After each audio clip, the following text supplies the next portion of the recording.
Welcome everyone. आप लोग देख रहे हैं इको वर्ल्ड डिजिटल क्लासेस और इस समय चल रही है macro economic series for standard 12। हम लोग बहुत इंपॉर्टेंट टॉपिक कर रहे हैं। आप जानते हैं हम लोग नेशनल इनकम के थ्योरी कॉन्सेप्ट्स पढ़ रहे हैं और कई बच्चे कई बार पूछते हैं कि मैम थ्योरी क्यों करनी है, सीधा न्यूमेरिकल पे जाते हैं।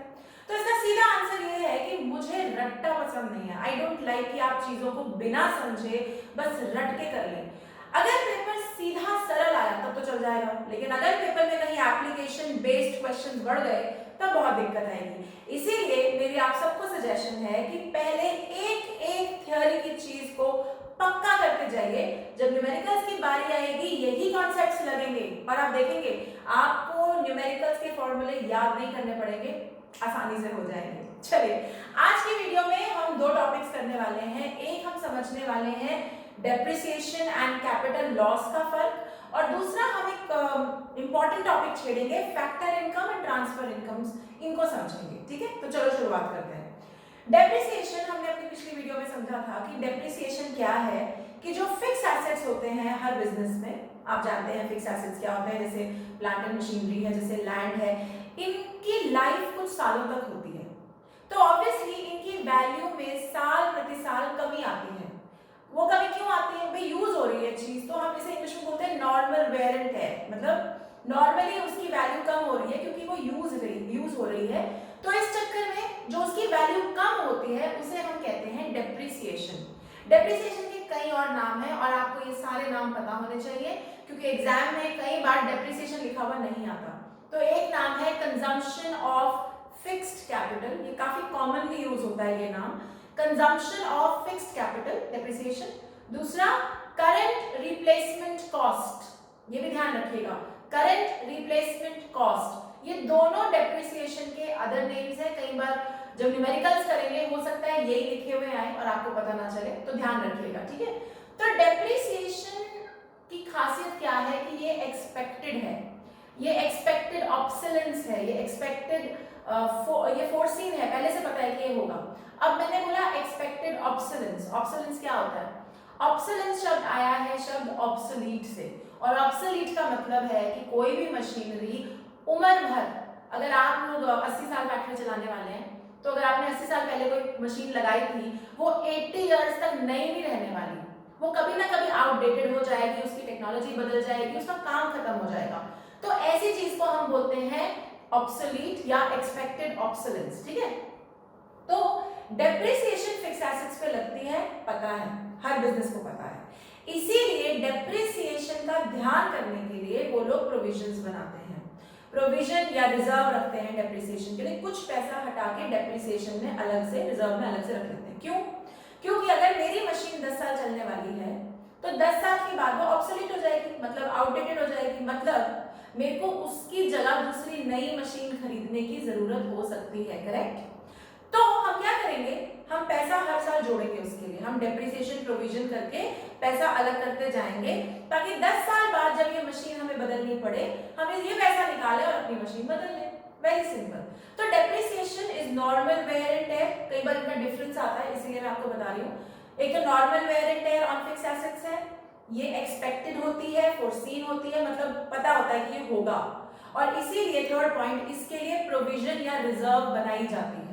ठीक है, ऑल गुड, ग्रेट। अब आओ कैपिटल लॉस पे। तो फिर कैपिटल लॉस क्या है?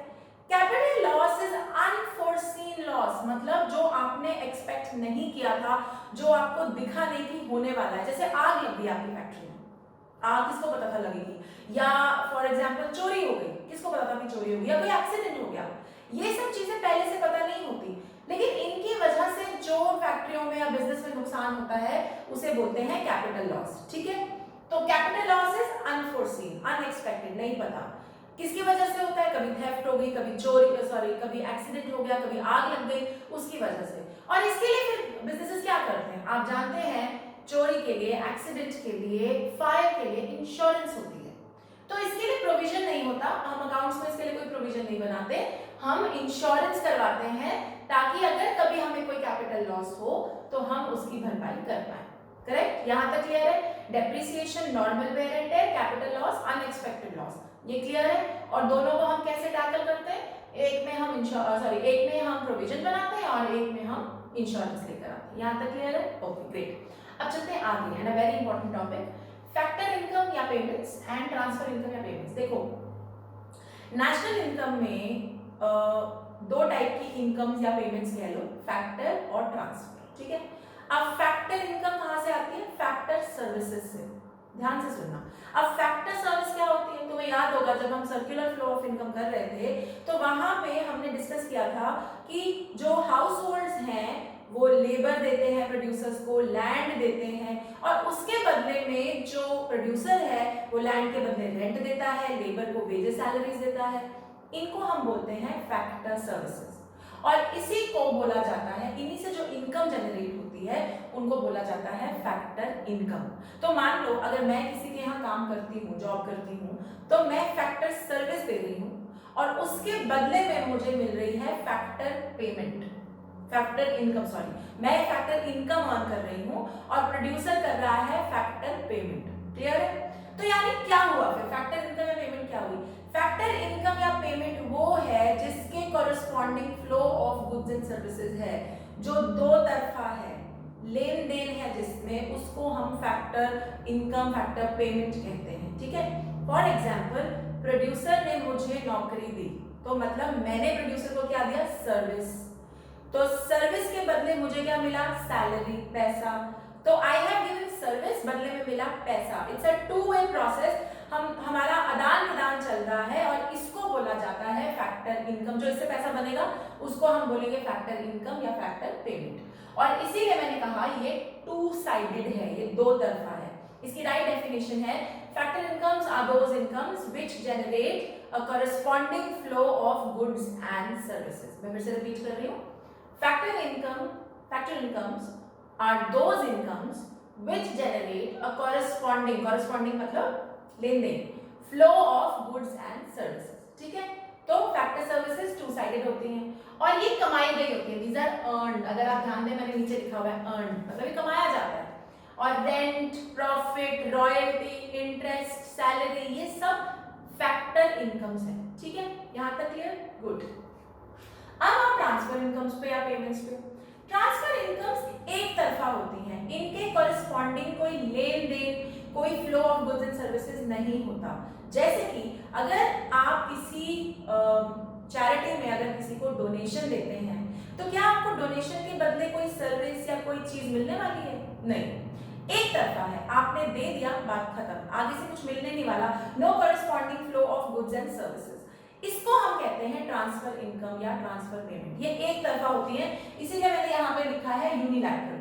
तो transfer incomes are those incomes which do not, नहीं होती, a corresponding flow of goods and services, मतलब इनके बदले कुछ मिलता नहीं है आपको, ना ही आप कुछ देते हैं, कोई आदान प्रदान नहीं चल रहा है इसमें, बस ये एक तरफा है। जैसे डोनेशन, जैसे गिफ्ट, जैसे अगर कोई सरकार किसी को पेंशन दे रही है, ओल्ड एज पेंशन सरकार की तरफ से, कई लोगों को ओल्ड एज पेंशन मिलती है, वैसे ही उन्होंने कभी उनके साथ काम नहीं किया, बट सरकार की पॉलिसी होती है कि जो 65 ईयर ओल्ड से ज़्यादा बड़े हैं उन्हें हम पेंशन देंगे अपनी तरफ से। इसे हिंदी में भत्ता बोलते हैं, भत्ता मिलता है कईयों को, नहीं पता था, मुझे लगता है मोस्ट ऑफ द लोग सोचते हैं कि सरकार कुछ भी नहीं करती, बट ऐसा नहीं है। कई ऐसी स्कीम्स हैं जिनके चलते लोगों को पैसा मिलता है टेक्निकली फ्री में, मतलब उन्होंने कोई काम नहीं किया उसके लिए। लेकिन जैसे अगर आप दिव्यांग हैं, मतलब आपको फिजिकली कोई इशू है, या आप 65 से ऊपर हैं, तो कई बार सरकार की तरफ से पैसा आता है ना। द पॉइंट इज कि सरकार ये पैसा दे रही है, लेकिन क्या इन लोगों ने उस पैसे के लिए काम किया है? क्या ये अर्न्ड है, कमाया हुआ है? नहीं। तो ये एक तरफा है, सरकार ने ये दे दिया, और सरकार ऐसा क्यों करेगी? ताकि जो लिविंग स्टैंडर्ड्स है वो थोड़े बढ़ जाए, वो उसके बदले में उनसे ना तो कोई सर्विस ले रही है ना कोई गुड ले रही है। ऐसी इनकम्स को हम कहते हैं ट्रांसफर इनकम्स, ठीक है। ये अनअर्न्ड होती हैं, मतलब ये कमाई नहीं गई होती। और एग्जांपल मैंने यहाँ लिखा है, चैरिटी हो गई, डोनेशंस हो गई, स्कूल में डोनेशंस होती हैं, they are also unearned. Donation जो शब्द है वो है ही ट्रांसफर इनकम, क्योंकि उसके बदले में कुछ दिया लिया नहीं जा रहा, नहीं देना चाहिए एक्चुअली में। डोनेशन का मतलब ये होता है कि एक तरफा, इसके बदले कुछ मिलना नहीं चाहिए। स्कूलों में सीट मिल जाती है, वो बात अलग है, वो करप्शन है, उसे हम अलग रखते हैं। ओके, अभी क्लियर? यहाँ तक क्लियर है? ग्रेट। अब ये नेशनल इनकम में हम क्यों कर रहे हैं? क्योंकि आपको याद रखना है tip number 2 here, and remember this, factor factor incomes को ही नेशनल इनकम में कैलकुलेट किया जाता है, यानी जिन ट्रांजैक्शंस में लेन देन है, corresponding flow of goods and services है, जो कमाई गई है, सिर्फ वो नेशनल इनकम में आती हैं। जो एक तरफा है, जिनके बदले कुछ नहीं मिल रहा, जैसे डोनेशन, जैसे गिफ्ट, इसको नेशनल इनकम में इंक्लूड नहीं किया जाता। क्यों नहीं किया जाता? क्योंकि हम देश की कमाई जानना चाह रहे हैं। अगर देश को किसी फॉरेन कंट्री ने डोनेशन दी है तो ये देश की कमाई नहीं है, ये ट्रांसफर इनकम है, इसीलिए हम इसको नेशनल इनकम में इंक्लूड नहीं करेंगे। लेकिन अगर देश ने बाहर की किसी कंट्री के को कोई गुड्स बेचे हैं या कोई टेक्नोलॉजी बेची है, फिर उसके बदले में उन्होंने पैसे दिए हैं, तो वो हमने कमाए हुए हैं, right? So that is national part of national income. ऐसे ही अगर आप कोई बिजनेस चलाते हैं, आप बाहर की किसी कंपनी के साथ ट्रेड करते हैं, आप चीजें बेच रहे हैं, आपको पैसा मिल रहा है, ये आपने कमाया है, ये हमारे देश की इनकम है।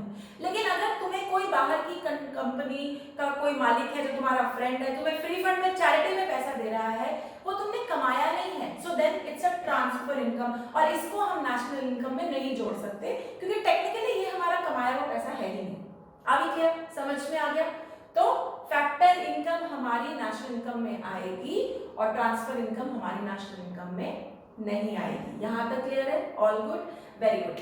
अब यहाँ पे एक आइडेंटिटी है जो मैं करना चाहती हूँ, सॉरी फॉर दैट डिस्ट्रप्शन। देखो, एक फाइनल आइडेंटिटी, सेकेंड आइडेंटिटी लिखते हैं नेशनल इनकम की। सेकेंड आइडेंटिटी है factor cost plus NIT is equal to market price. अब ध्यान रखना इस चीज का, फैक्टर कॉस्ट प्लस NIT का क्या मतलब होता है? Net indirect taxes, net indirect taxes, और FC plus net and indirect taxes is equal to MP। ये सेकेंड आइडेंटिटी यहां से निकल कर आई। अब इसका क्या मतलब है मैं समझा देती हूँ। फैक्टर कॉस्ट आपने लास्ट ईयर माइक्रो में पढ़ा होगा। हम जब चीजें बनाते हैं तो हमको कॉस्ट ऑफ प्रोडक्शन झेलनी पड़ती है, मतलब चीजों को बनाने की कुछ लागत होती है, राइट? मैंने ये पेन बनाया, इसको बनाने में लेबर लगी, पैकेजिंग मटेरियल लगा, रॉ मटेरियल लगा, तो मान लो ये मेरा 5 रुपए का बना, तो ये मेरी क्या बनी? Factor cost. फैक्टर कॉस्ट क्यों? क्योंकि जितने मेरे फैक्टर्स ऑफ प्रोडक्शन है, लैंड, रॉ मटेरियल, लेबर, उनको पैसा देने में और इसको बनाने में जितना पैसा लगा, उसको मैं कहती हूँ फैक्टर कॉस्ट। ठीक है, ऑल गुड, ग्रेट। अब फैक्टर कॉस्ट, अब मैं बेच तो नहीं रही ना 5 रुपए का, ये मेरा 5 रुपए का तो नहीं बिक रहा, ये मैं बेच रही हूँ 30 रुपए का। क्यों भाई, क्यों बेचा मैंने 30 रुपए का? सिंपल, मैंने इस 5 रुपए पे दो चीजें ऐड की, एक तो अपना प्रॉफिट, क्लियरली, ऑब्वियसली, है ना, एंड सेकंड जो मुझे सरकार को टैक्स देने हैं वो, है ना। तो इनडायरेक्ट टैक्सेस, इनडायरेक्ट टैक्स क्या होता है? एक होता है डायरेक्ट टैक्स, एक होता है इनडायरेक्ट टैक्स। डायरेक्ट टैक्स वो होता है जो मेरे पे आया और मुझे को भरना है, जैसे इनकम टैक्स। इनकम टैक्स मेरा है, मेरे को सरकार ने बोला है कि आप पे करो, आपकी इतनी इनकम है और मैं ही उसे पे कर रही हूँ, इसे हम बोलते हैं डायरेक्ट टैक्स। इनडायरेक्ट टैक्स, सारे प्रोड्यूसर को जो टैक्स भरने पड़ते हैं अपने काम में, वो इनडायरेक्ट टैक्सेस होते हैं। इनडायरेक्ट टैक्स क्या होते हैं? भरना मैंने है लेकिन मैं खुद नहीं भर रही, मैं कंज्यूमर पे डाल रही हूँ। तो मान लो सेल्स टैक्स या जो अब जीएसटी है, जीएसटी भरना मैंने है, प्रोड्यूसर ने, अगर मैं ये बना रही हूँ पेन, तो जीएसटी मुझे भरना चाहिए, लेकिन मैं खुद नहीं भर रही। मैं क्या कर रही हूँ, मैं अपनी फैक्टर कॉस्ट में उसको ऐड कर दूंगी और टेक्निकली उसको कौन पे कर रहा है? कंज्यूमर। मतलब मैं इसको 5 रुपए का बनाती हूँ, बाकी मैं इसमें प्रॉफिट अपना जोड़ लूंगी, जो टैक्स मुझे सरकार को देना है वो भी जोड़ लूंगी, और इन सबको मिला के मैं मार्केट प्राइस बनाऊंगी, यानी 30 रुपया। तो फैक्टर कॉस्ट 5 रुपए, इन नेट, मान लो तुमने अपना प्रॉफिट परसेंटेज 5 रुपए रखा, तो 5 रुपए का प्रॉफिट और बचा कितना? 20 रुपए का टैक्स। तो 5 रुपए की फैक्टर कॉस्ट, 20 रुपए का टैक्स और 5 रुपए मेरे प्रॉफिट का, ये सब कुछ मिलके क्या बना? Market price. और मैं मार्केट प्राइस पे इसको बेच रही हूँ। बात क्लियर हो गई?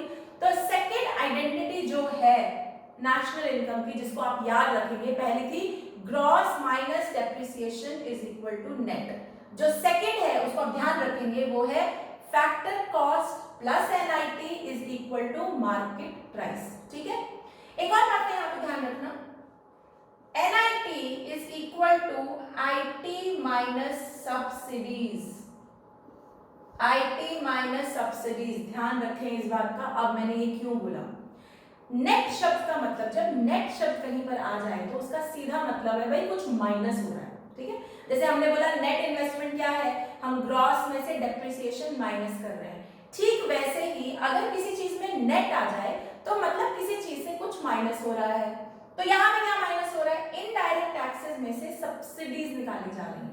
अब सब्सिडीज क्या बता होती है, देखो टैक्स हम सरकार को देते हैं और सब्सिडीज वो बेनिफिट्स हैं जो सरकार हमें देती है। कई बार सरकार कहती है कि इस एरिया में फैक्ट्रीज को, बिजनेसेस को, कि इस एरिया में इलेक्ट्रिसिटी आपको सस्ती पड़ेगी क्योंकि हम आपको सब्सिडी दे रहे हैं, यानी हम आपको बेनिफिट दे रहे हैं। जैसे हाल फिलहाल सोलर पैनल्स पे सब्सिडी है। अगर आप लोग सोलर पैनल लगाते हैं 7-1 लाख की लगती है, आई थिंक उसमें से 2.5-3 लाख तो सरकार की सब्सिडी है, यानी 2.5-3 लाख वो देंगे, बाकी आप पैसा लगाइए, इसे बोलते हैं सब्सिडी। तो सब्सिडी एक तरीके से नेगेटिव टैक्स है, या एक तरीके से कह लो हमारे लिए फायदा है। प्रोडक्शन हाउसेस को बहुत सब्सिडी मिलती है, आप सब लोग जानते हैं बद्दी में बहुत साल इलेक्ट्रिसिटी पे, पावर सप्लाई पे सब्सिडी थी, मतलब फायदा था। इसी चक्कर में वहां इतनी सारी फैक्ट्रीज बन गई थी क्योंकि कई जो पावर का बिल था वो काफी हद तक जो सरकार है वो उठा रही थी। तो हम नेट इनडायरेक्ट टैक्सेस को लेंगे, ना कि इनडायरेक्ट टैक्सेस खाली।